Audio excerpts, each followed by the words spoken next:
Talk with Lou White and Mark Davidson. Hey, brother, how you going? Hey, good to see you. Yeah, you too. Oh, your hair looks great. Oh, thank you. Thank you. It's getting a bit Yeah, long, finding it a bit hard to do. yeah. But when we came You know, up, here, Chris said, "Well, here's this latest style they're doing. How would you feel about that? well, Going back to the James Dean sort of thing. Well, that'd be nice, different." oh, you blow James Dean out of the water. Anyway, Yeah. the thing of it is, it's a study in opposites because here I am losing hair. You've got hair, and Oh, it's it's winter. going. Mine's coming back. Yeah. Well, it's winter here. It's summer there. It's Yes. they're opposites. It's night there. It's early morning here. Yes. So yeah. Yeah. So we both adhere to one thing, and that's Torah. That's What's right. this? Torah. Yeah. What did you think about the idea of having a countdown? The Yeah. countdown. Yeah. I think you've been watching some David Letterman. I don't think so. I don't. No? I haven't watched television since the mid '80s, Oh, I see. Yeah. so it's been a long time. But Yeah, yeah, the count. he has these weird countdown things late at night. Really? The top 10 things that the vice president said this week, or the top 10 things of, and half of them aren't funny.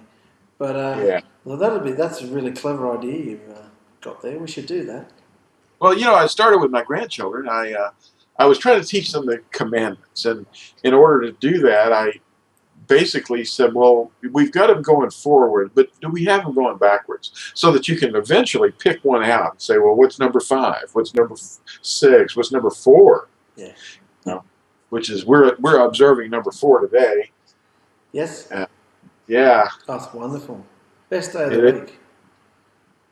it is. Yeah, I Yeah. love this day. Yeah. I get to not do anything. Yeah. Just relax. Tell all the kids to stay in their pajamas. Don't bother getting dressed. Just chill out. Whatever. Yeah. It's wonderful. We're not forced to do anything, especially commercial activity or Yeah. selling people things or buying people, unless it's an emergency. I remember back in the early days when I was learning the commandments, there was a serious toothache, and I had to run to the dentist. Yeah. And I would have done it if my wife had the toothache or a child. You don't have to go through pain. That's not what Shabbat is about. No.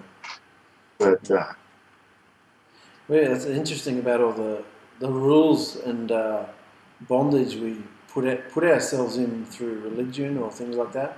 We were just talking about that tonight on the topic of witnessing. All the things that you think you've got to do, and all the you've got to go when we're in religion. You've got to tell everybody.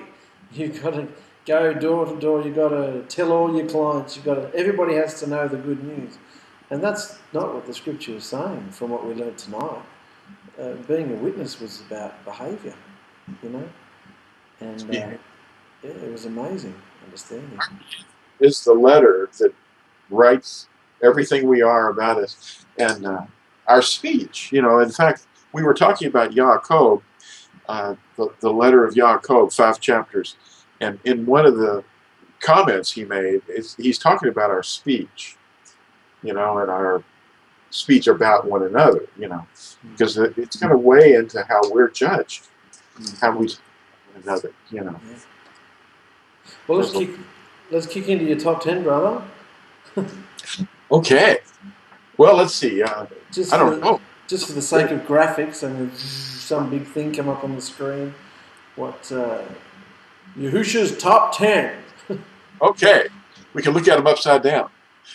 I've got these little bookmarks. See, it's for the helping people navigate in the BYNV. Yeah. Can we see this? Yes. It occurred to me that this is the order of the books in the Nazarene writings. And the first book in the Nazarene writings is Yahuchanan, or John. And it occurred to me that he's the disciple whom Yahusha loved. Mm.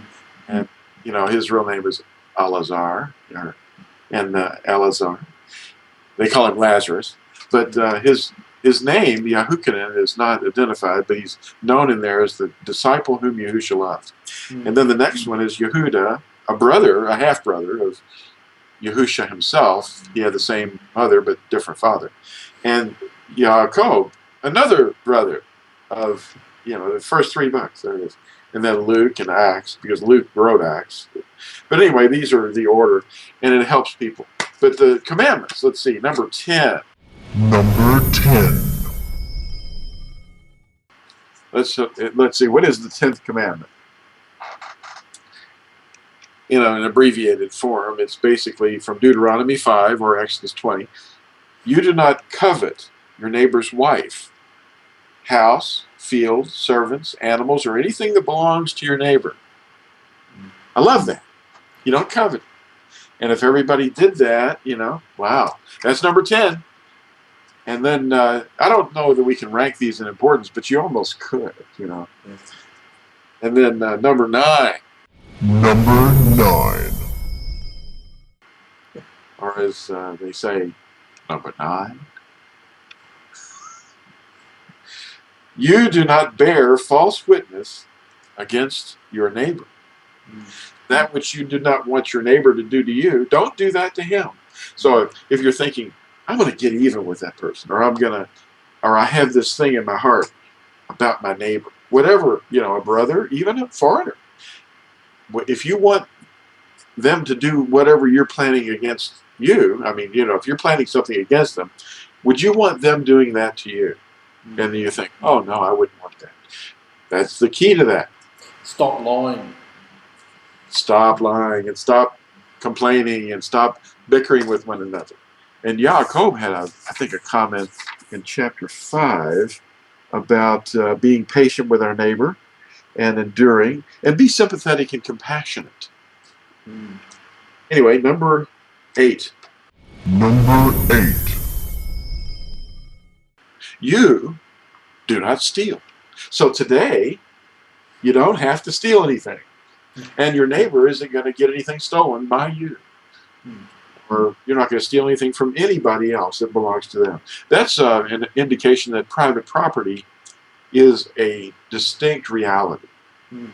It's not a socialistic thing, but you can share what you've been blessed with others. That's a really important thing for the children as well, because when you're growing up, there are little things along the way that you may not classify as stealing. When you teach them the commandment, if it's not yours, you don't take it. You don't pick, even if it's just a grape out of the fruit shop. Don't take it. It's stealing. If you didn't pay for it, it's stealing. To have that line in the sand that you don't go over. Because these days everybody thrives on getting something for nothing and getting away with it. If you ever went to a hotel room, people are like, how much can I take from this hotel room and get away with it? It's like, it's stealing. You do not have because you do not ask. If you ask and then they give it to you, then that's different. In fact, they'd love to share it with you, but it's a horrible thing in their heart to see someone stealing from them, and you wouldn't want that. And these all reflect into one another, too. These are a mirror is what they are. It's that's what Yaakov calls it, a mirror that you look into the perfect law, the perfect instructions. And you don't remember what you look like, in regard to the behavior, So we have do not steal. And of course that would apply to a lot of other things, information, or you don't claim something as your own that isn't. And in fact, there was a scripture somewhere, I think it's Corinthians chapter 4, 1 Corinthians, verse 7. For who makes you divided? And what do you have that you did not receive? So if you act like you didn't receive it, but you came up with it yourself, Yeah, so you don't claim something as yours that's not. And then number 7. Number 7. The countdown. You do not break wedlock. In Hebrew, it's just 2 words. It's lo, which means no, and naasa, which means wedlock, to commit adultery, you know. So you don't do that. So no porneia, no breaking wedlock. You know, the Greek word is porneia. It would be fornication. It applies, you know. We can fine-tune it and make a distinction between breaking wedlock and fornication, but, you know, it's kind of all together. You know, I'd rather just not even get near any of that, you know. That's the best thing, you know. So we don't want to break wedlock, and you start with that in your heart. You know, it's looking around and not being content, you know. Flirting with danger. Flirting with danger. It's fire. In fact, he says, run away from it. Yeah. You know, that's Paul's Paul's advice is just flee it. You know. And then number 6. Number 6. You do not murder. That means ambushing your enemy or ambushing your friend. Doesn't matter. Now, in your heart, murder can be equated with just hate. Yeah. And he looks at that. If he looks into your heart, which he does, he will look in your heart and see how you feel about someone racially or politically or religiously, in a sense. That person doesn't do it the way I do it. And he's going to examine every little thing in your heart. Not their heart, but your heart. And all these things that you hold against someone else, they are akin to murder. In fact, slander or libel is akin to murder. If you destroy someone's reputation by speaking to others about them, or even thinking thoughts about them, anything that you don't agree with or you have against them, just in your heart, if you've hated your brother in your heart or your sister, you have murdered them in your heart. So it's a heart matter. It's always that way. So if ever anybody starts speaking about some other person, you just close your ears and say, well, I can't hear this. Because it will destroy my feelings about that person. And the assassin, worst thing that's being done, whatever the other person did, is much, much less important than what is happening when you listen or speak. It's much less. We're saying to the boys, if you speak harsh words to each other, if you raise your hand to hit, raise your foot to kick, simple things like that, I say to them, if you get in the habit of doing that, do you know that you only have to hit someone once in the head and you could possibly kill them? And if you do that, if you grow up in those habits when you're an adult, they'll lock you up. They'll lock you up. You go to jail. Do you want that? No. Well, practice now. Don't raise hand. Don't hit each other. Don't punch. Don't kick. And don't say hateful words. Don't raise your voice in anger. It's starting at the basic level. It starts in the small things. Yes, if you're faithful in the small things, you'll be faithful in the greater things as well. Yeah. Then number 5. Number 5. Respect your father and your mother. And that's what it means to listen to them and be quiet and listen and obey them and respect them. And don't speak ill of them, you know, because they're your parents. They're your authority figure. They gave you your name. You know, they have that authority over you. Now, a person who takes the authority over themselves and gives themselves a name is disrespecting their parents because they've invented their own name. Whether it's a first name, last name, whatever. I'm not judging. I'm just saying that evaluating. It's something that people do these days. They take on another persona, another mask, or another identity. But what is in the scroll of life is what matters. If your name is in the scroll of life, you know, or the scroll of remembrance, which is in the Malachi, we have to remember that we are not in a position of authority over ourselves in the department of giving ourselves a name. But the name that we can have is a good name or a bad name, you know, and our reputation, our behavior.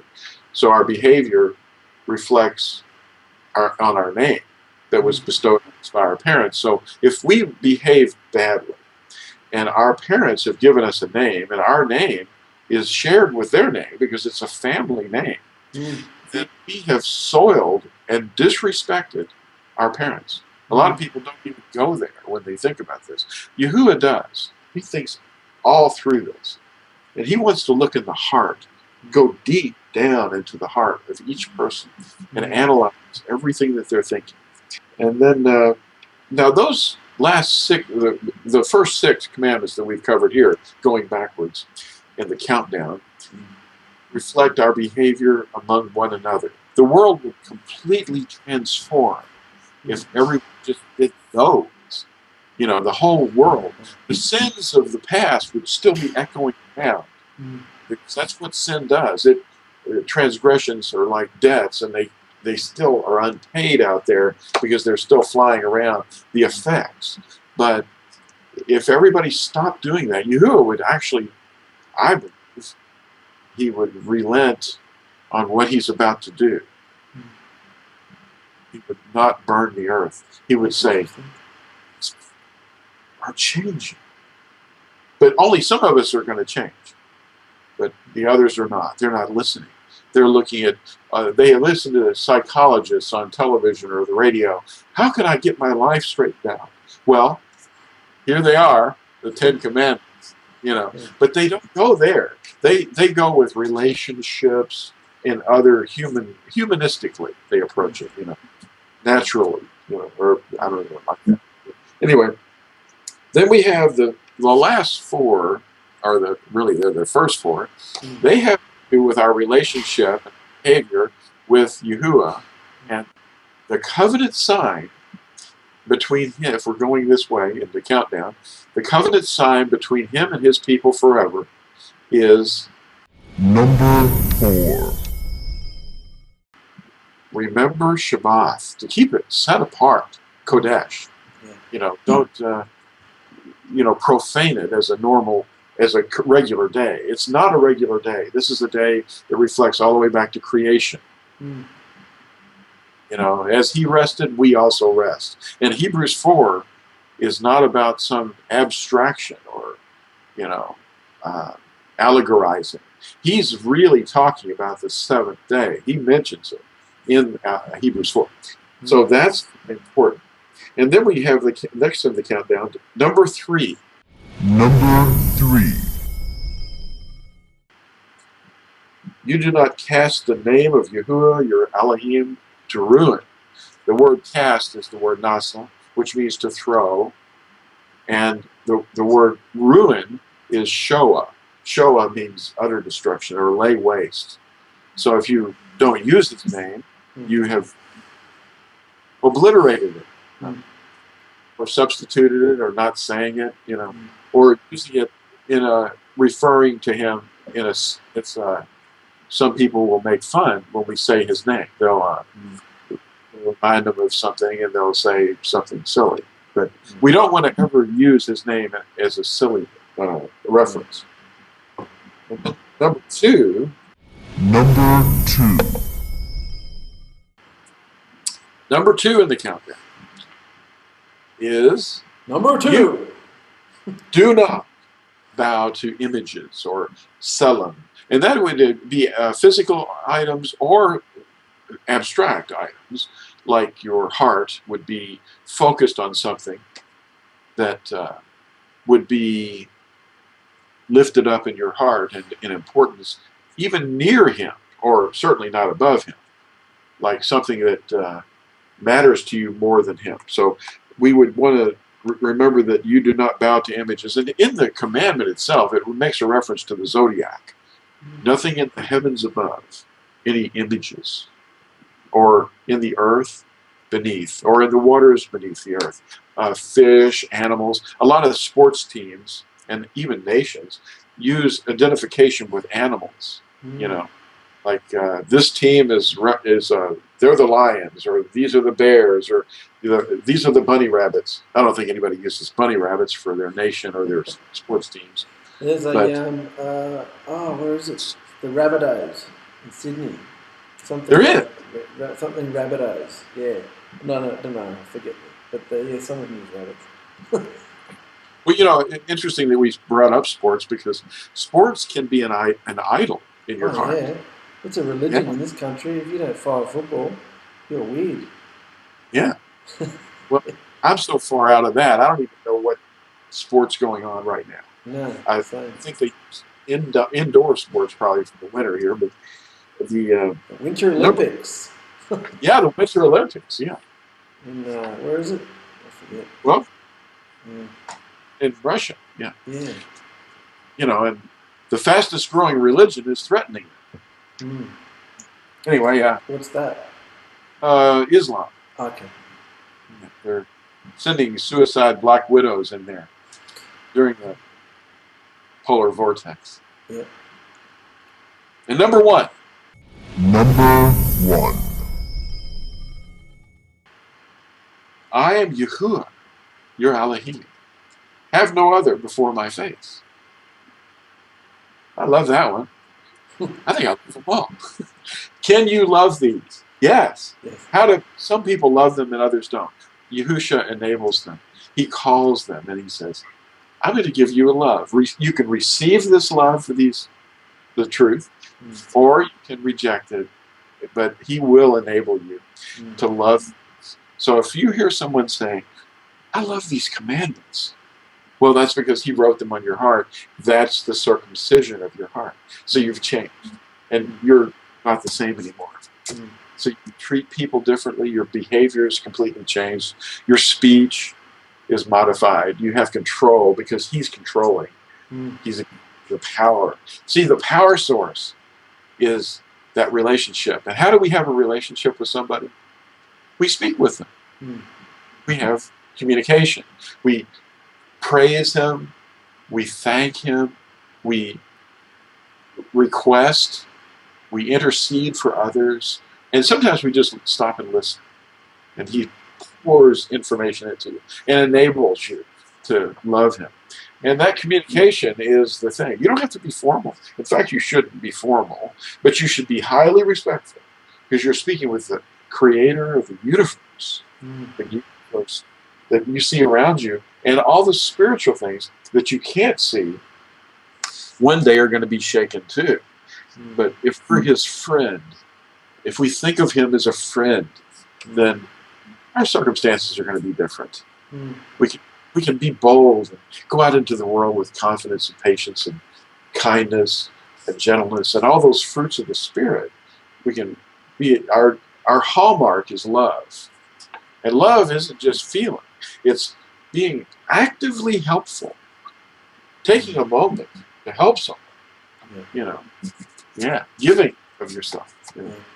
Because all we really have is time. And if we stop and we take the time that we have to help someone else, we're lifting them up and thereby lift ourselves up. You know. And he enables them. One of the amazing things we saw in Yaakov tonight, I think it was chapter 2, the end of chapter 2, where he says, remain unstained by the world. And we were thinking about that.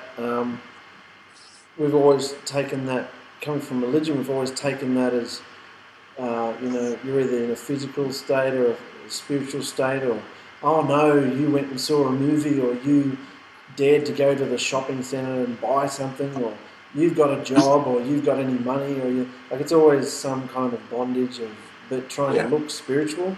And it wasn't until we read through this and being unstained, it was mainly in our behaviour, not taking on the behaviour of the world. And it was amazing because it's so much, the Torah, there's actually a lot of freedom in knowing the truth. Well, yeah, and I think chapter 2 also deals with partiality among ourselves. Yeah. Yeah, where somebody seems maybe their position or their wealth or some other aspect, we hold that higher in our hearts in our regard for them. And we can't do that. We have to look at the person dressed in rags too. He even talks. Yeah. It's caring for the poor and needy. Yeah, yeah. So we can't discriminate among one another. A lot of times the word discrimination is used by, we have to be discriminating in a sense about evaluating and making differences, I mean, between one thing and another. But discrimination regarding someone's appearance, their looks, or their wealth, or their race, oh, that would be horrible. You remember what happened to Miriam? Miriam was upset about the fact that Moshe, her brother, had married another race, and she was in her heart. And so Yahuwah just struck her with leprosy, saying, you don't like the way they look? Well, watch this. Bam, you're a leper. How about that? Who created the races? Yeah, because it's really bad. But Yaakov is talking about love also. He's talking about, our belief will produce, love. But oh, that's right. Yeah, show me your works without belief. Show me your belief without works. Oh, all that jazz. It's got to go hand in hand. Absolutely. Yeah. Yeah. If you think that you don't have to obey, then your behavior is different. That's your worship. But you don't because you haven't received a love for the truth, and therefore you're going to perish. That's what Yahusha said. That's what Paul wrote. People say, "Oh, Paul doesn't agree with Yahusha." He doesn't. Well, you've misunderstood Paul. Then. You haven't misunderstood Yahusha, but a lot of people misunderstand Yahusha too. He says, "Do this and do that, and keep the commandments, and you won't see me again until you say Baruch haba b'shem Yahuwah." And we're not saying that. We're not saying his name. We're calling on another than rather his name. Let's see. He was talking about also in Yaakov chapter 2 that we should not judge, and he talks about that in chapter 5 too, I believe, because he says, you who said do not break wedlock also said do not murder. Now if you do not break wedlock but you do murder, you have become a transgressor of the Torah. And when you judge your brother, you're judging Torah is what you're doing. So yeah, we can't speak against one another. He keeps talking about that. So speak and do as those who are to be judged by a Torah of freedom. For the judgment is without compassion for the one who has shown no compassion. So if you've shown no compassion, then you're not going to receive any. We have to be careful. It's all a reflection. See, he talks about mirrors, and how what we reflect in our behavior is going to be done to us by the judge, because he's coming. Our behavior is based upon those 10 words that we just read. Because if we don't do them. Oh, and another thing, a lot of people say, well, I have faith. And Yaakov addresses that. You have faith or belief, and I have works. Show me your belief without your works, and I shall show you my belief by my works. You believe that Elohim is one. You do well. He's not 3. He's not 2. You do well. The demons also believe and shudder. Yeah.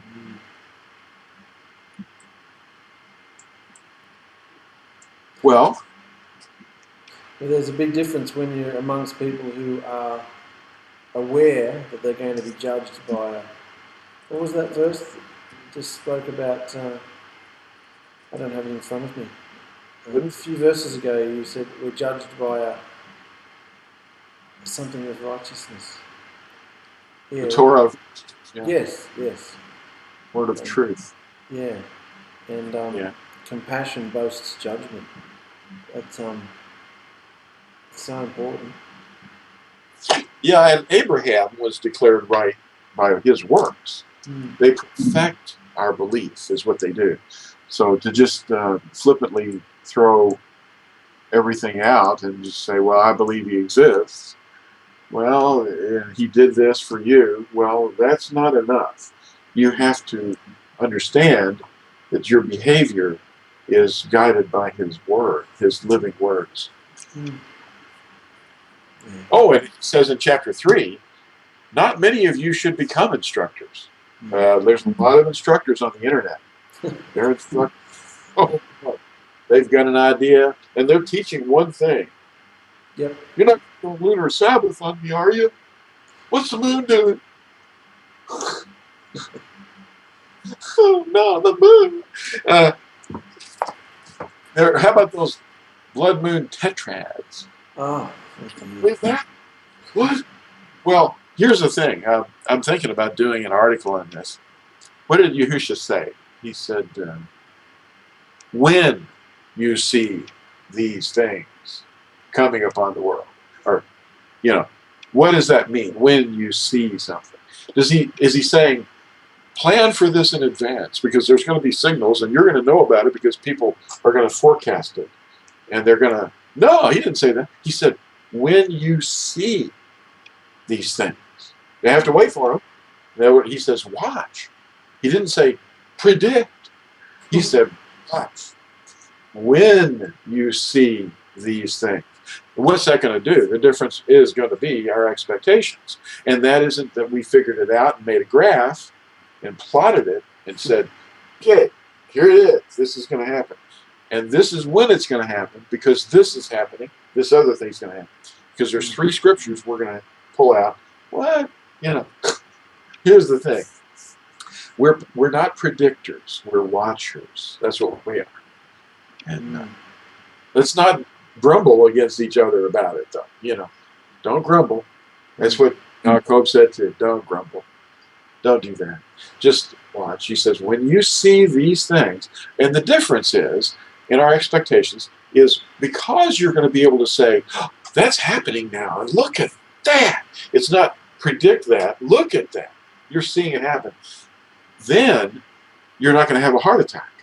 You're not going to run into a cave. You're going to look and go, wow. You're going to be excited and jumping up and down while everybody else is running back and forth around you, screaming, fainting, and dying from heart attacks, and hiding in caves.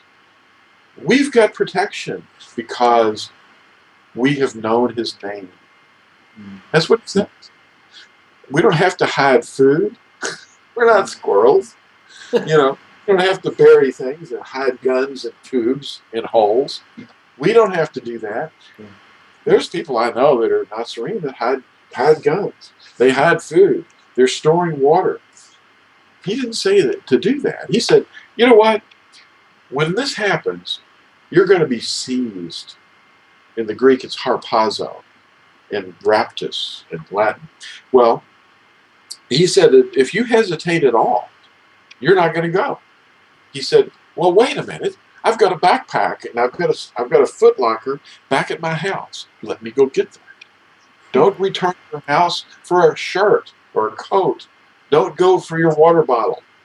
Don't go get your gun. Don't do anything. Just go. Leave. Yeah, and I feel real relaxed now. I'm not storing food. I'm not calling up those places and going, you need to get some serious loads of food stored away because it's going to get bad. He didn't say that. Yeah. So we do agree with the concept of a rapture? I thought we'd abandoned it completely. So we do go along with it. It's just the timing that we're different with. Is that? Well, it's when we're taken. Yeah. The first to be taken are the dead in Yahusha, and then sometime very near there, but in a second sequence, then those who are yet alive will be changed, and they'll not see death, but they'll be changed, and that's at his coming. So we're talking that's all the first resurrection at his coming, and then the second resurrection happens 1,000 years later. There is going to be a raptus, a harpazo, but it's just the timing of it. It will be to keep you from seeing the things that are coming on the earth. Because There's too many evidences in Scripture that the ones that are going to be taken out are the weeds first. Mm. The weeds are taken out first, not the weeds. When the reapers come, the first thing on their list of things to do is take out the weeds. Mm. I think they're about to bring out another TV series about a rapture-based thing and how all the people feel on the earth when they didn't make it. It's all that left behind rubbish. Always. Yeah. Well, that continues, and it will probably continue because people are convinced of things by false teachers that have things lined up for them. But when you see these things coming upon the earth, and know that he's at the door, he's about, and he's coming for a reason. He's coming home is what he's doing. Because see, his temple is now in men and women, their hearts. And that's his home. So he's returning home. He's not going to take them somewhere out of the earth. He's going to come back here to the earth and renew the earth is what he's going to do. So it's going to be a cleansing first. And the people taken out will be taken out by fire.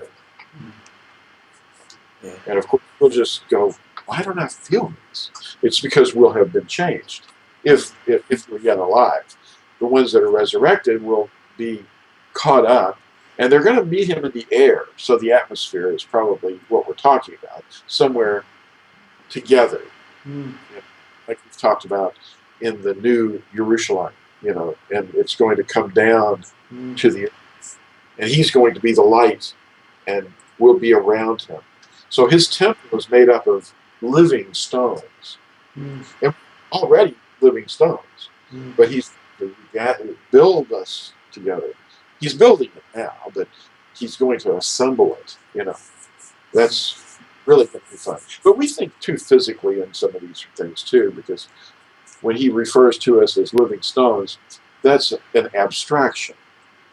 He's talking about our hearts, not our bodies. Our bodies are going to be decaying and dying, and then he's going to bring us up and reclothe us. Our heart. See, there's another thing inside of us that's been created. That's inner lamp, our lamp, our heart. That would be a connection between the covenant being written on stone to us being living stones. Our hearts are now living there. It's not written. Does that make sense? Yeah. Because that's where the heart, where your treasure is. That's where your heart is. See, if you're sowing to the flesh, then you're gathering up silver and gold or anything of value in the world, the physical world. And that's corrupt. That's all going to corrupt. Now, I'm not going into the Gnostic ideas because they took that to an extreme. Everything physical is not evil, like the yin-yang thing. It's everything spiritual is not good either because there's fallen beings, and ugliness in our hearts. There's darkness. There's but the light in your heart will illuminate your body by in your behavior. And everyone around you will be able to see that light and say, wow, your behavior is impeccable. What's your philosophy of living? Well, the philosophy of living is basically the 10 words, which in summary show you how to love. They teach you love. It's the Torah of kindness. There's one place that it's actually called the Torah of Chesed, which means kindness, loving kindness. And how you love Yahuwah and how you love your neighbor and how you treat people. Putting them above you and saying, wow, I wouldn't want to mistreat you because I wouldn't want you to mistreat me. And we have that reflective behavior. And if somebody does harm you, you just say, oh, well, I'm sorry. I'm not offended that much, but I tell you what, I'm going to let you have that. Go ahead, whatever. And then they see you, and they're imposing on you, or they're abusing you, and you just say, okay, I must not be loving you enough. So you just ramp up your love. And they see this as that's not the way people normally react. No. See, psychologically, we're wired badly. We're wanting to get even. But instead of getting even, we just say, oh, you've struck me. You've slapped me in the face. Okay, well, I'm so sorry. I must have done something to offend you. Why would that behavior happen? Don't try to get even. Don't get back at them. Vengeance is not ours. It's Yahuwah's. And we just say, oh, okay. You know, I'm going to have to love you more. You know, I've obviously not been loving you enough. So that's the whole key to this, the behavior thing. Mm. That's it's a test. Yeah, it's a test. Mm. You touched on it earlier with the whole gossip thing and covering your ears. James Yaakov talks about that. I think in chapter 3, we're talking about the ship and the rudder and your whole the culmination of every part of evil that's in us gets manifested through our mouth. You could be holding it together quite nicely, and a little bit of pressure, whatever you've let into your heart, a little bit of pressure, and it's just bang, and you've just undone possibly your reputation, or you've sinned, and it's all because it's a very powerful organ, the tongue. It's a fire. It is. Yeah, what does it say? It's a fire. Or something. So it says right here, and the tongue is a fire. This is verse 6. And the world of unrighteousness. Among our parts, the tongue is set, the one defiling the entire body, and setting on fire the wheel of life. And it is set on fire by Gehenna. For every kind of beast and bird, of reptile and creature of the sea is tamed, and has been tamed by mankind. But no man is able to tame the tongue. It is unruly, evil, and filled with deadly poison. With it we bless our Elohim and Father, and with it we curse men who have been made in the likeness of Elohim. So we have to be careful with our tongue. And, when he says that we can't tame it, he's right. But Yahusha can. If he's in us, he can tame our tongue. And we can say, well, everything that we do, we check with him first. I'm about to do this. My heart is going this way. What should I do? And then he'll go, this is it. Kindness, love, gentleness, faithfulness, love for others. And be joyful. Don't take this stuff badly. Don't take the hate. Just give the love. And the love will overcome the hate. It always will. Quick to listen, so slow to speak, slow to wrath. Yeah, slow to wrath. That's right. That's a very clever one. I like that. We have to protect people from themselves sometimes and give up our own time and our own feeling, and don't try to think about getting even with them, and don't even remember. There's a place in Corinthians chapter 13 about love. Those people that don't use Paul are missing out on chapter 13. Don't keep a record of wrongs.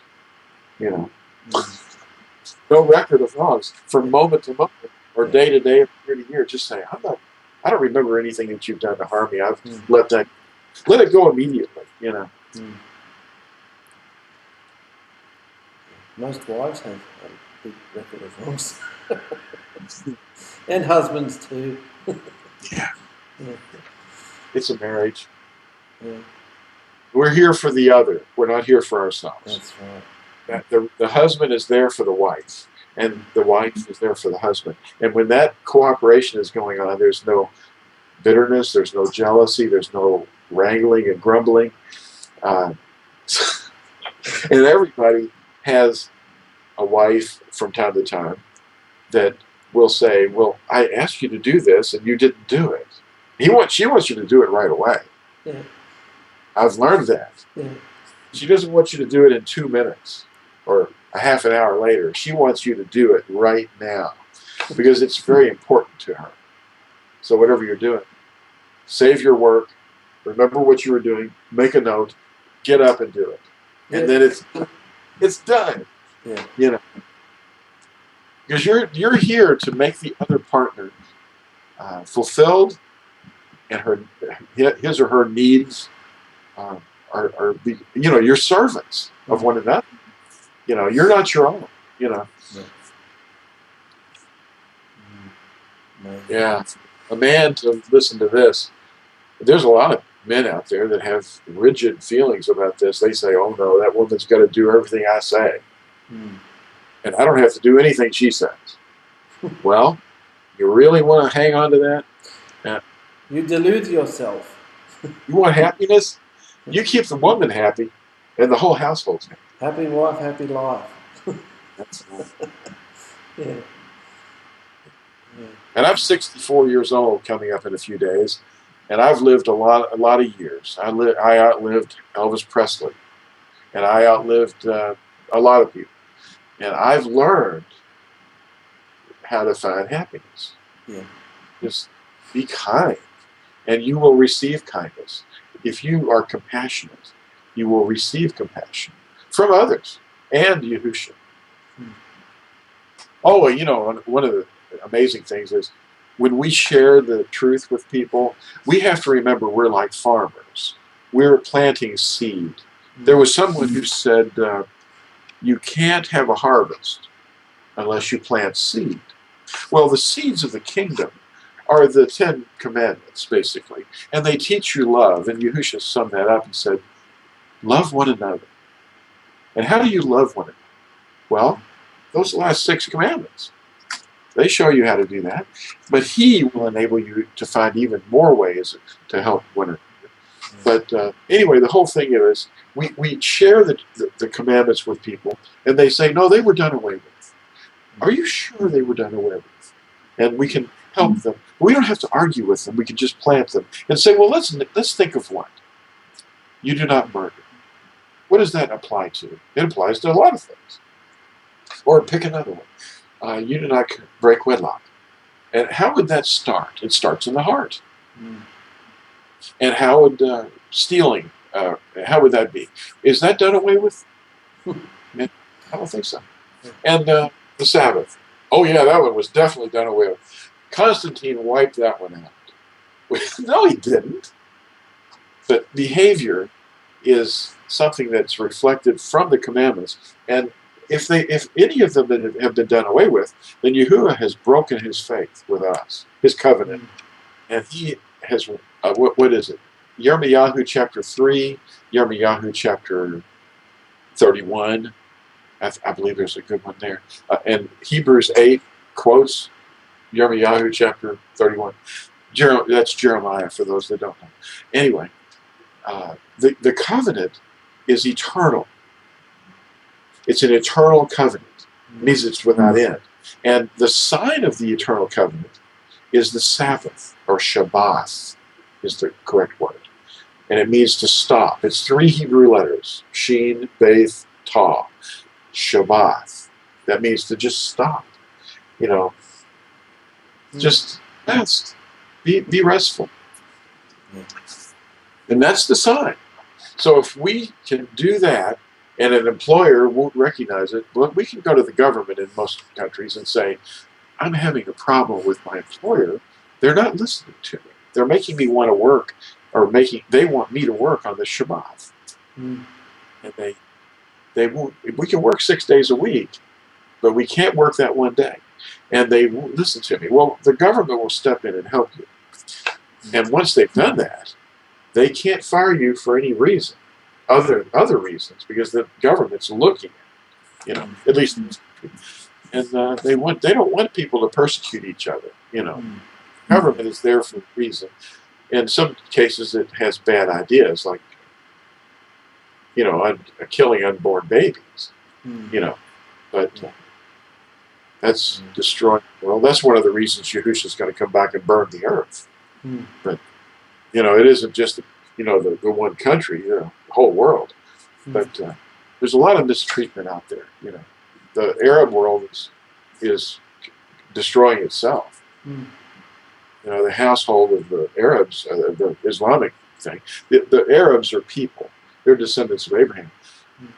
But they're following a faith that's destroying everybody, you know. And themselves mostly, but others too. You know. So we're not to judge them, but we can judge way they act, their behavior. So when we see bad behavior, then we can say, well, that must be a bad tree. Because we get the fruit. So Yahusha said you identify a tree by the fruit that is on that tree. And when we see bad fruit, we can say, well, that must be a bad tree. Because a good tree can produce bad fruit. Nor can a bad tree produce good fruit. Yeah, it's clever to discern that way, because if you otherwise you open your heart to people and you just get stabbed. If you look at the fruit and you say, well, that fruit's not Yahusha, that Yahusha doesn't behave like that, your armor, which should be on anyway, definitely goes on. Yeah. No, we're not condemning. We're not condemning. No. We were saying tonight that I don't think a lot of Natsu understand that Yahusha's doing everything. He calls us. He finds us a wife or a husband. He marries us. He's right there with us, taking us through every trial. Don't say this. Say this. If you say something you're not supposed to say, you feel it, big time.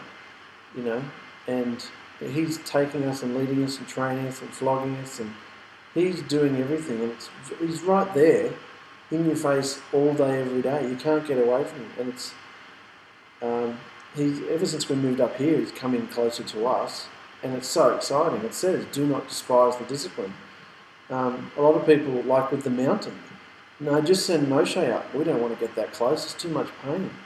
It's so exciting. I mean, it hurts a lot when you're looking at yourself and just looking how horrid your behaviour is at times. But the exciting thing about it is he wouldn't be chastising us or flogging us if we weren't his sons and daughters. He's preparing us for something massive, I believe, that we're really going to need our wits about us. Yeah. And I mean, that concept could go into the next kingdom. It says something about we're going to be teaching, if we make it, teaching whoever makes it, the covenant, aren't we?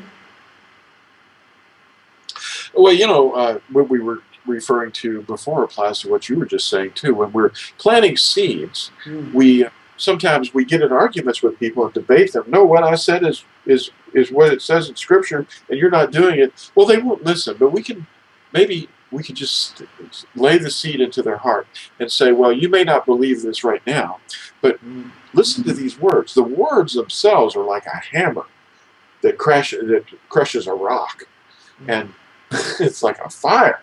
And the word goes forth, and it will eventually accomplish. Yaakov talks about being patient like a farmer. See, the farmer waits for the precious fruit of the earth, or the eretz. And we have to be the same way, waiting patiently for it until it receives the early and latter rain. See, in other words, the Yahusha comes in and works with that seed of their heart. It's not going to happen in 1 minute. It's not going to happen sometimes in a year. It may take 3 years, and then eventually they're going to say, I'm sorry, I hate fighting this anymore. The seed that was planted in me is truth, and the Scripture says this, and I've been doing something else, and like you say, we keep getting flogged until we turn to the commandment and say, I'm tired of this. I'm going to start obeying. It's easier. It's much easier. Yeah. It's 10 times easier to not put up a Christmas tree than it is to put one up. I don't even have a Christmas tree. How about that? No. How amazing. I'm not teaching my children that stuff, Yeah. Yeah, definitely. But I'm not better for it. I'm just saying, it's easier to obey the commandments and not judge other people, And while they're doing the thing that you would not do, don't judge them. Just say, I don't have to do that. And why don't you have to do that? Well, the first commandment says I can't have any other idols, and I can't profane, or I can't bow to idols. I can't have other idols, and I can't profane his name by behavior. See, that's another thing the third commandment really refers to too. You lay waste his name when your behavior reflects ignoring his commandments. because you claim to be obeying him, and yet you're not. So you bring shame on his name, just like we would bring shame on our parents' name by our behavior. We sully the name of our family. But the whole heaven and earth are named, in the sense that Yahuwah's commandments have gone forth into the earth, and we're passing them into other younger hearts, sometimes older hearts, but we're elders of the faith, sharing the commandments with us. That's why we read them. It's our mission to share. That's our mission. It isn't to judge them.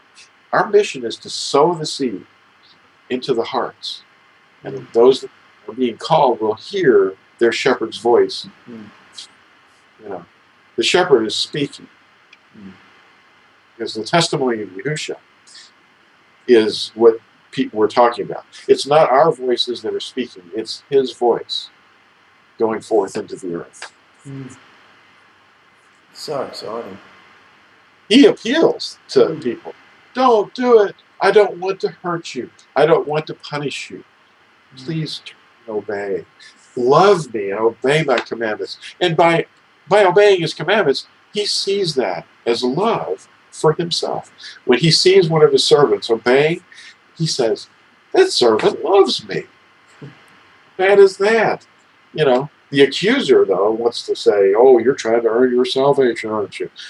No, I love my master. I'm the one that created me. He told me to obey him. He's calling them. And we're not grumbling with each other. We're supposed to love them, and love them enough to care to sow the seed. But if we argue with them, then all they hear is the way they don't remember what you said. They remember how you made them feel. Let them rather remember how the commandments made them feel. Let's read one. Just one. Let's not get excited. And read a commandment to them and say, what about that? You think you could ever love that commandment? And they'll say, I want to. I want to. Well, that's the first step. Then Yahusha comes swooping in and goes, I'll help you. And he'll help them love it. That's a really amazing place to meet Yahusha, is when you turn and say, would you help me love this commandment? Just one. And then he'll, bam, you're changed. He will empower you. See, the power source is not our ability to obey. Our power source is him. And he overcomes everything. And he changes our heart. And that's what prayer does. When you have a relationship with the power source, you can't fail. There's no failure. And others can throw dirt on you and kill you, but with their words, or kill you with literally. But the thing of it is, they can't stop you because he is there. His power source. He's even what was happening in the fiery furnace in the book of Daniel. He was there. He was the power source. He was in there with those three fellows. So even in the midst of fire, he can protect you if it's his will. So that's the kind of thing we're in. We're in a furnace. We're in a furnace of testing. That's what we're doing. It's a test. It's a giant iron furnace. And we're in that furnace every day, whether we believe it or not. And the forces of the world are coming at us constantly. But, he watches you. He doesn't sleep or slumber. He never takes his eye off of you. And it's, awesome. Yeah.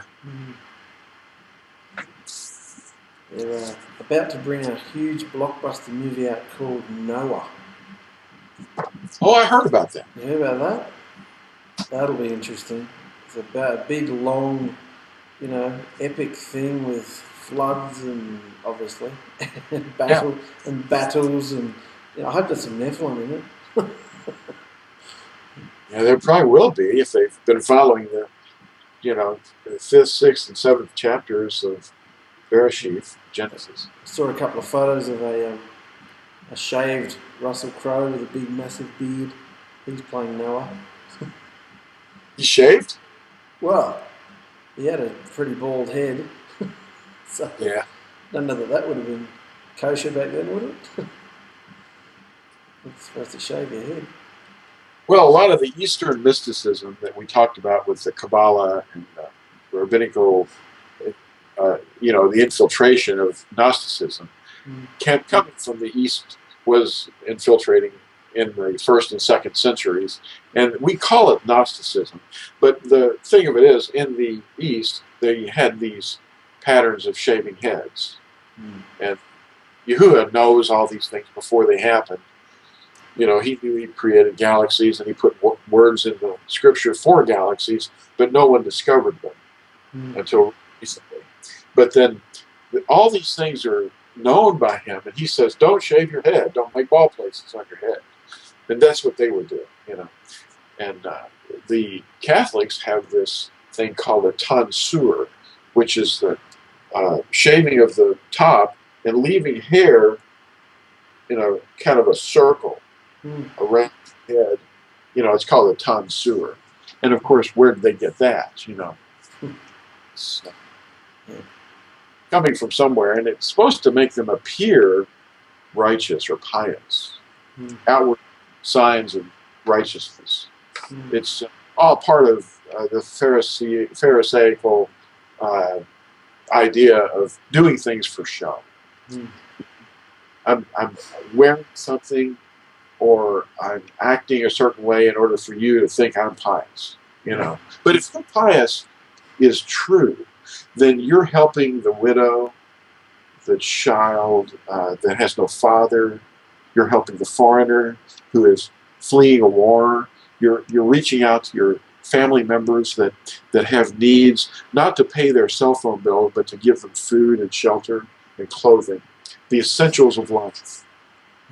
Making room for them and saying, you're welcome to stay here. Give them help. Active help is love. And that's what real piousness is. Righteousness.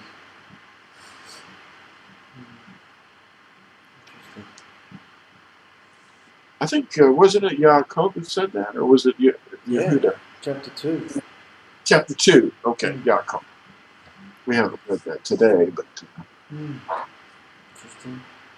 I don't know why Hollywood's taken this fascination with the script. Maybe they've run out of stories. Noah, yeah. I like it because there probably won't be any more truth in it. I like it because the kids can see a bit more realistic. This is what really, if they do it realistically, this is how it really was living back then. And this guy had to trust Yahusha amongst all of this. They're about to bring out yet another 10 Commandments movie as well with Christian Bale, that's Batman, as Moses.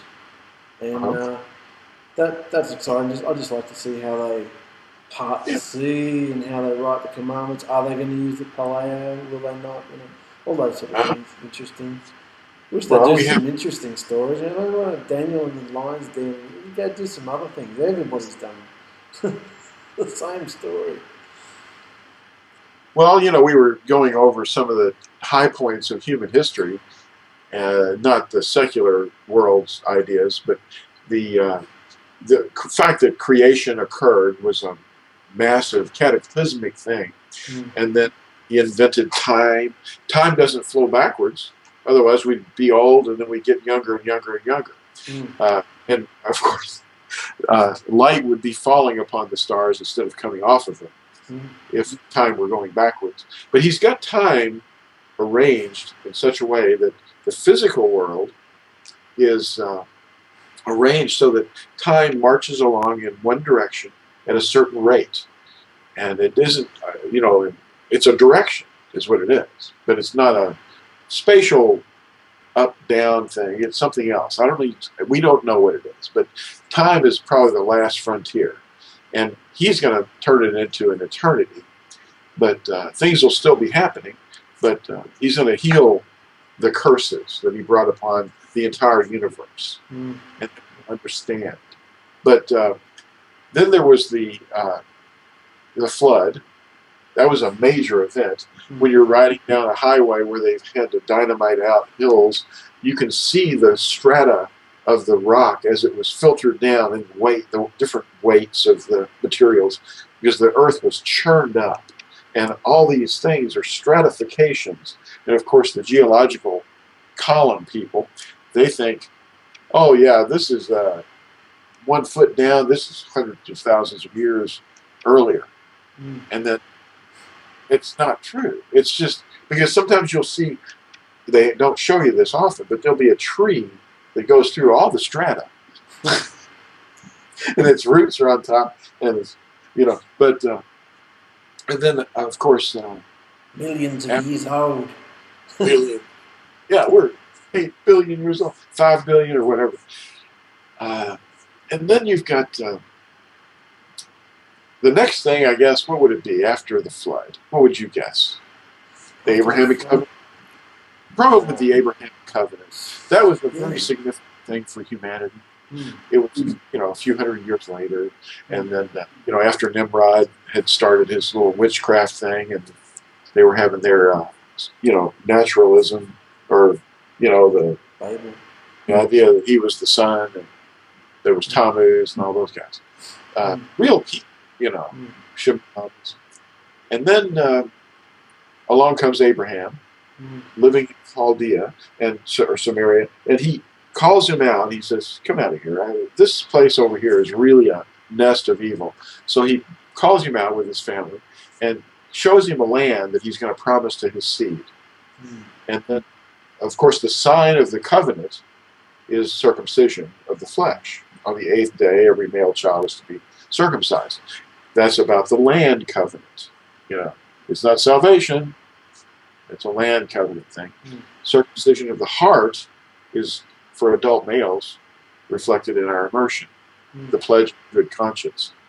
And Yahusha circumcises our hearts.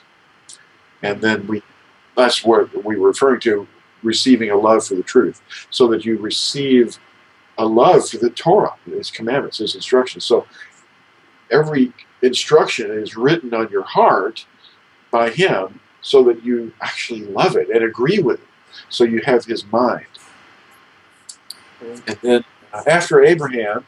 Sorry, when you said land covenant, made me think, do you hold any significance to Jerusalem these days? I know all the religions do, but do you hold, as far as we're concerned, do you hold any importance to Jerusalem, or will the new Jerusalem, is it going to come down on the physical in Jerusalem in Israel? Do you hold any importance these days to a physical Israel, or is it just so tied up in UN and religions and everything? Do you think he's just going to, go over there? Well, somewhere else? The one important thing that I always focus on is the fact that he declared that his name was there forever. So his name, of course, he's referring to a lot of things when he refers to his name, but he's also talking about his literal name too. So I would say that is the place, not necessarily the structures that are there. The structures are not what he's talking about, because his temple is his people. Israel are the people, not the government. The state, no. That has nothing to do with anything, except that it is going to be partially fulfilling some things, in the sense that there are going to be Yahudim there, which Scripture predicts will be there, and a third of them will be killed and raped and so forth. And we know that there's going to be earthquake and other horrible things happen, and bodies will be eaten by birds. They're the food for the birds if they're in the land. Because, see, they've regathered themselves up to the sense that, well, the CFR, the Council of Foreign Relations, was a secret organization of rich people, world rulers, and they hatched this plan after World War II, because the League of Nations had failed after World War I to make a one world government. And so they said, well, how are we going to get this one world government going? So the CFR has been basically working behind the scenes diligently to get the one world government going. So what they did was, the first thing that they did when they established the United Nations, that was the United Nations in New York City, the first act of the United Nations was to give the Yahudim a place to go in the middle of their enemies, so that they would all be exterminated. Basically, It's a trap. Yeah, it was a trap. So in 1947, the plan was hatched, and in 1948, they said, "Look, you've got a place to go. You've been scattered into the nations." And then all the Yahudim said, "Well, let's get back over there." So they've instituted a state religion, state government. Now that's not Yahusha regathering them. They're still scattered, even though they're in the land. Because when he regathers us, there will be no one harming ever again. It's over. But anyway, that's in a nutshell the truth about that. But to fulfill other prophecies, there have to be Yahudim there. So that's part of that. So we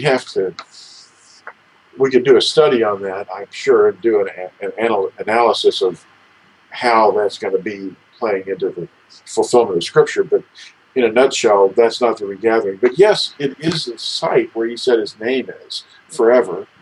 And, you know. So you reckon the new will land on the old? Maybe. Well, yeah, it won't matter what's built by human hands at that point. But we don't know what it's going to look like. He describes it in the book of Revelation. Oh, isn't that amazing? In Yehezkel or Ezekiel.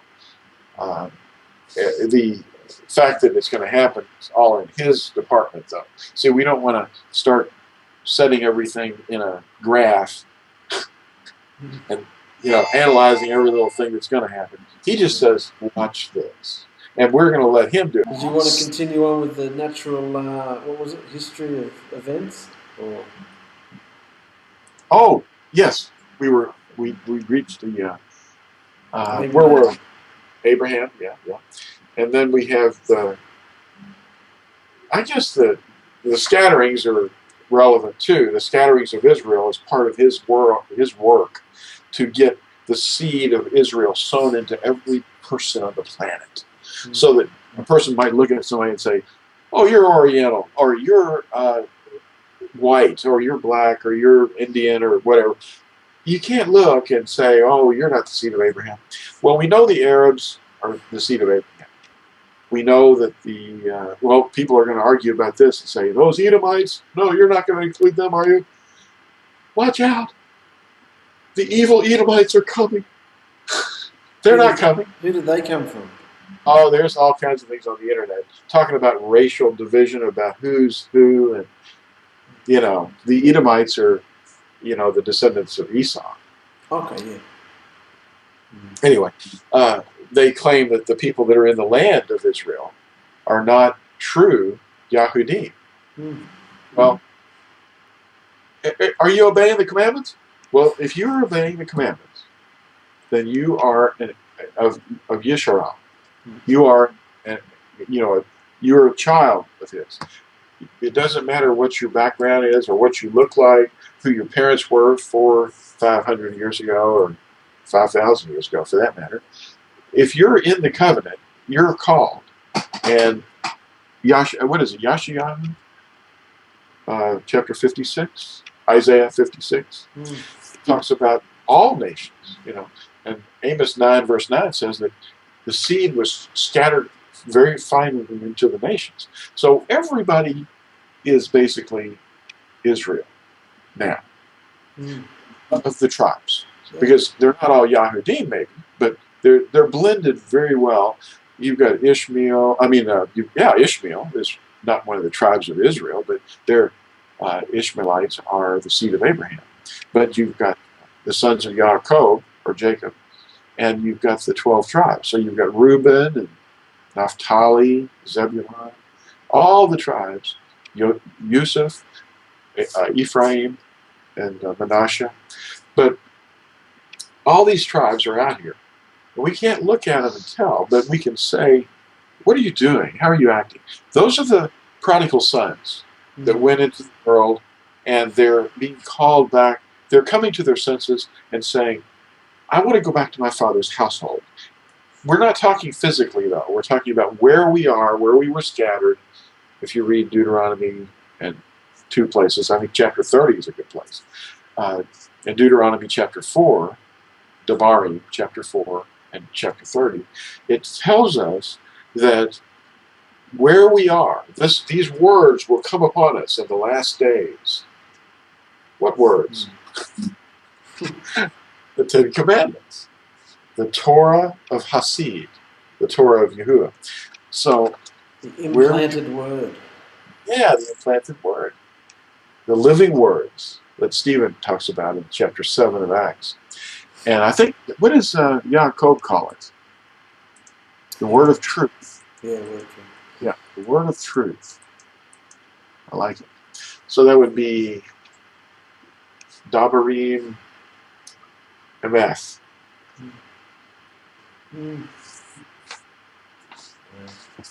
Well, Yahusha was a pretty significant land. What were we calling it? Historical moments. Yes, in the historical moments, Yahusha's arrival, and he became the Passover. And he didn't come to rule; he came to atone. You know, and then he took away 40 years later or so. He took away the entire operating system of atoning and said, "You're still doing this stuff. What are you doing it for? Let me just take it away." And that's a kind of 40 years is a sign of judgment, you know. So that was they were completely scattered. And then we've got the next thing that is ahead of us. Well, I would have to say that the next thing after that was Shavuot, the fulfillment of Shavuot, which, well, the giving of Torah, we forgot to mention that. Before Yahusha's birth, we have, after Abraham, we have Moshe receive in the tribes, and those that are not present receiving the Torah, which is a huge event for all mankind. So I skipped about 4,000 years, so give or take. Yeah, and then, all right, so the receiving of Torah is very significant. So the 10 Commandments were given. Now they were received into the hearts of men in Acts chapter 2 and chapter 3, when it explains how that wind was blowing, and then the Ruach HaKodesh, the actual mind and person of Yahusha, came into the 120 Nazarene. That's a major event. Wow. Anyway, then after that we have the destruction of Jerusalem, and then we have the scattering, and then what we look forward to are the 3 last unfulfilled festivals, the redemption plan. What we're looking at the redemption plan all through history that Yahusha's doing to redeem his people. And then we've got, in the midst of all this last 2,000 years or so, we have this mixture of all these religions, you know, faith groups that were borrowing from here and there and muddying the water with all this nonsense. And mixing the covenant into it, and then taking parts of the covenant out, and making man's traditions the ultimate thing. You know, Roman Catholicism, which followed the Roman system, and it incorporated all the other systems before, the beast, you know, systems of men, and the hierarchy of the spiritual realm is basically in there. Hashatan, the dragon, is ruling in the clergy. And then you've got the nobility doing his bidding. And then you've got the nobility forcing the world, the commoners, to do their work. So you've got the 3 estates. That's a reflection of the hierarchy of the principalities and powers. But now we're looking forward to the next major event that could happen very quickly and rapidly. And that is the resurrection of the dead. And then that's when the things start really kicking. And that's when the banker and the owners are going to be suffering just as much equally with the people on the bottom. Everybody's going to have the same problems. and facing this, just suddenly. It's going to be just boom, there it is. And then every eye will see him coming, and we will be changed because we're not going to be hiding in caves. We feel a cleanness because we're not, our guilt has been taken away from us because we have accepted his atoning offering of his blood, which covers our debts, our sins against his covenant. So even though we're imperfect, we confess that we're imperfect, and we keep getting up and saying, I sinned. Okay, I'm not doing that. I love you, and I'm going to obey you. And we just keep doing that over and over. And he sees that, and he knows that we have received his name, however you might spell it. I mean, you know, I'm a bad speller. I spell it with 4 Hebrew letters. YAHUAH'S. Some people like to throw the W in there. Well, I don't condemn them. I don't have a problem. There is no W in Hebrew, but it appeared on the planet. But we're not worried about spellings, bad spellings. I'm a horrible speller. I don't mind being a bad speller, but he's not going to judge us on our spelling. He's going to be looking at our hearts, you know. And then we have the receiving of the new government, which is coming. And that's coming back to the earth. And all those that have loved him and yearned for his coming are going to be, and waiting for him, are going to be so filled with joy. I'm looking forward to that more than anything. So we have that to look forward to. So of all these events, when he comes back, it's going to be the crowning fulfillment of everything that has ever happened. In fact, we'll see the pattern better. You know, we don't see it all very clearly. But when we say, well, wow, this wouldn't have mattered unless this other thing had happened. And everything's going to play together when we see it all together. But it doesn't matter right now because it's all in his hands. See, these are all things far above the ability for human impact. It's like if we wanted to burn this earth, we probably couldn't do it, although we have all these nuclear weapons. If we wanted to do something like destroy the moon, we probably couldn't do that. There was somebody a few years ago saying, we got to get rid of this moon. It's really messing things up. Well, it keeps the oceans clean. You know, it gives the tides. It washes things. The moon is like so intense. It actually goes, we go around the sun. Yeah, we didn't even know we were doing that until Nicholas Copernicus theorized it. And they almost killed Galileo because he proved it. But anyway, you got the sun and you got the earth going around that. Well, the earth and the moon are doing this little dance, you know, as they go around. And it's keeping the temperatures balanced, you know. And it's more than that, I'm sure, but we don't even know why the moon's there. But it's such a miracle that the moon is always facing the same place. I mean, we're looking at the same side of the moon. It's going around. That's impossible. And yet it is, you know. There's so many signs in the heavens that prove his power, you know. It's just remarkable. The children were studying volcanoes this term with Amy in the school, homeschooling, and they were making model volcanoes and making them erupt and all sorts of things.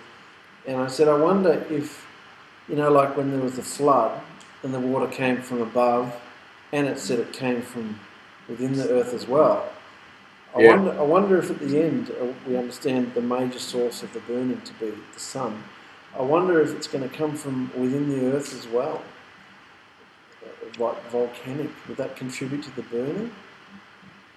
Do you think? Yeah, I believe Yahusha, when he was speaking of this in Matthew chapter. Oops, how are we done? That's better. In Matthew chapter 24, there's going to be a lot of cataclysmic things happening, and I'm sure that it's going to involve volcanic activity, lava flows, incredible things falling in on the earth too from outside. probably comets or comet material, asteroids, meteors. And there's going to be just everything is going to seem like it's unleashed, because he was talking about it in terms of having been like the days of creation itself. And that was violent. He said there will be nothing like this since creation. And this is going to be an event that will be unprecedented, except for creation itself. So that's a pretty serious thing. You can hide in a cave; it isn't going to help. You can build a machine to hide inside of it. It isn't going to help. Because the reapers are going to find you. They're spiritual beings. They're on a mission, and they're coming to take the weeds.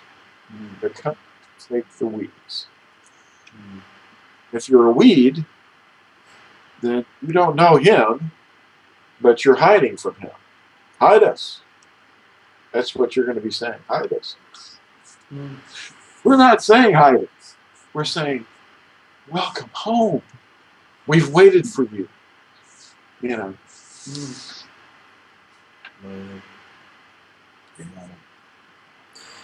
Well, that's amazing, brother. It's been, what, over an hour and a half? 2 Has hours? it? 2 hours if you include Prison Victoria? Yeah. It's exciting. Yeah. Well, guess we can get together in a couple of weeks. Yeah, lovely. Look forward to it. Maybe we can talk about Yehuda. Yeah. Maybe Yehuda would be good. Yeah, wonderful. I posted you a DVD of the Torah Talk, the Kabbalah. Thank you. If you want to distribute that. And I believe Chris Victoria a few days ago posted you the article.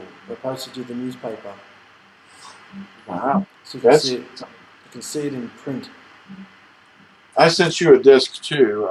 It's an update on the BYNV and several other things, but I just posted that a couple of days ago, and I've been working on it still. So I've got even another that I haven't yet nailed. So I'm going to keep perfecting until I get all the W's and U's and I'm simplifying it. Flattening everything out so that everything's uniform to an extent. I'm pretty sure you could probably email me that PDF.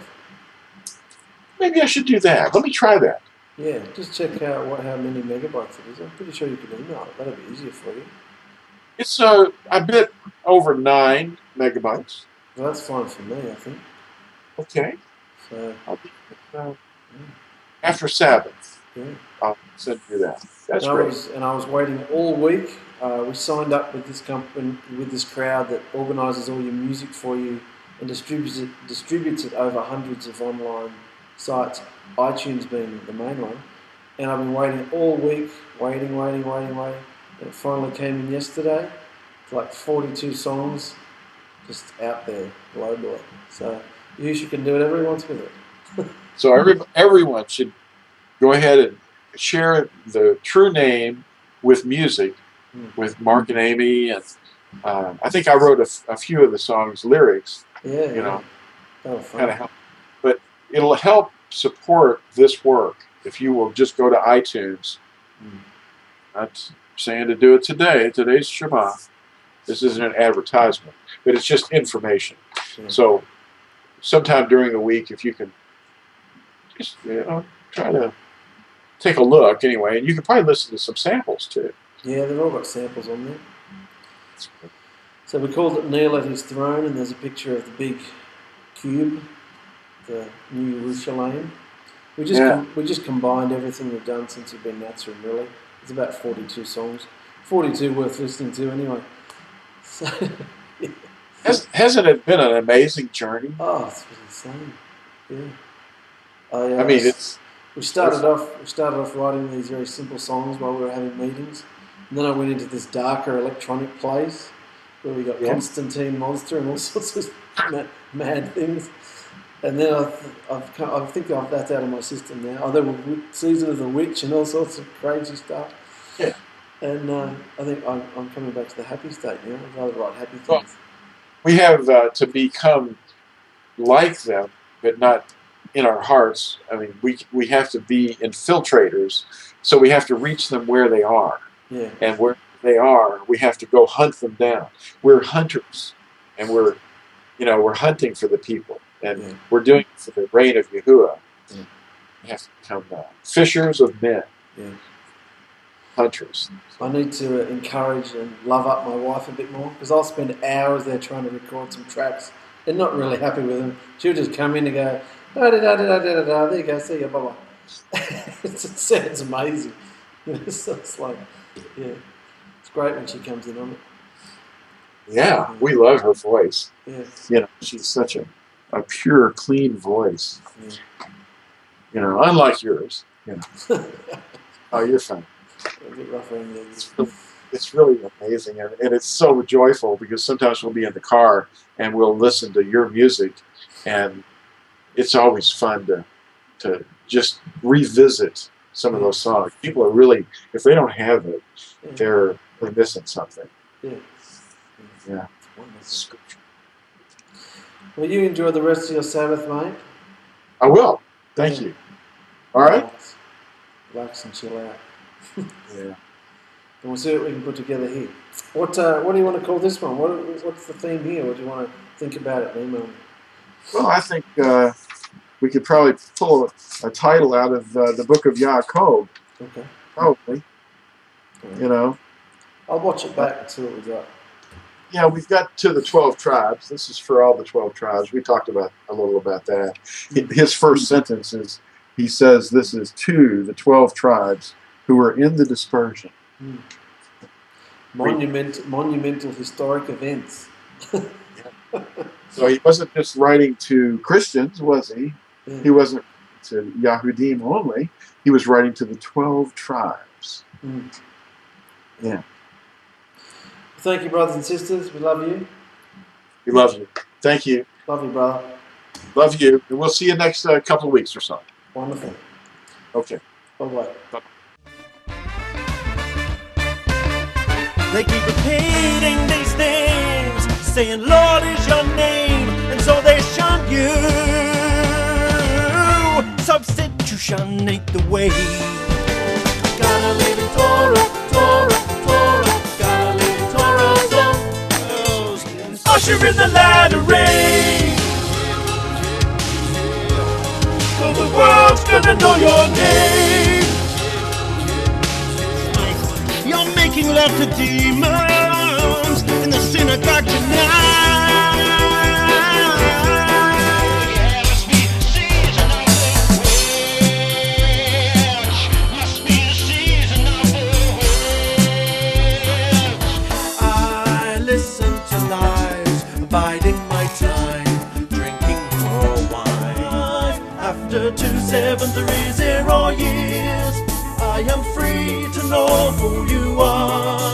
This lost sheep has come to his senses. The awakening brought me this far. 'Cause I am falling deeper in love with you.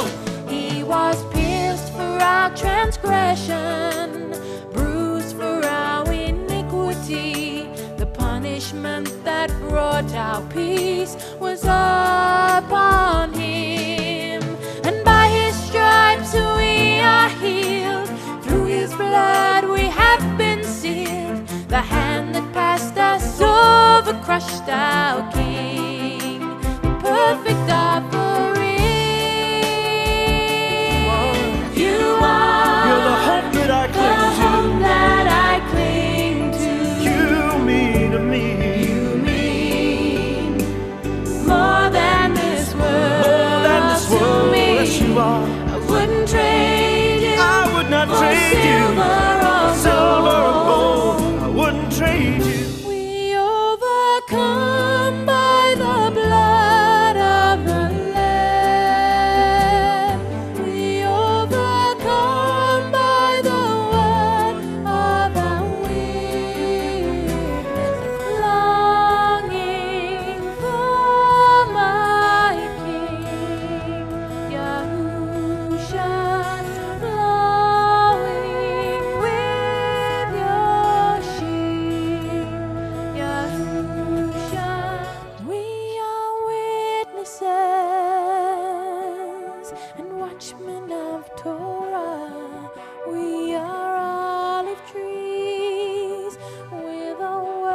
from Yahusha, where the scattered prodigals, the house of Ephraim.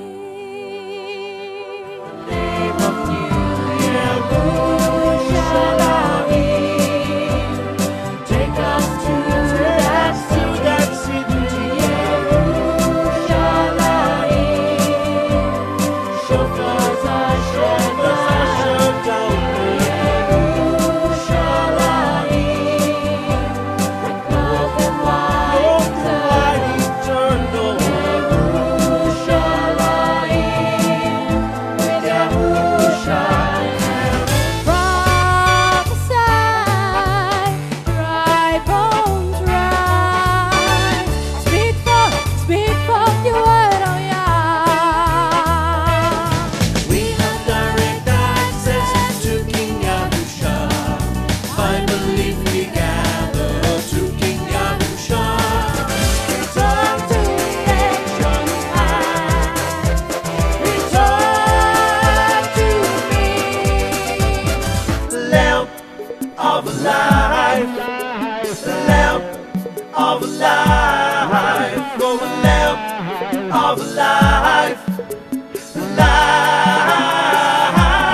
I saw my teacher, his name, and so much in his Torah.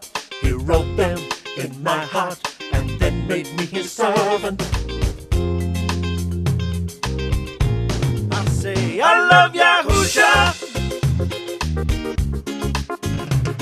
I love him. His living water. I love it.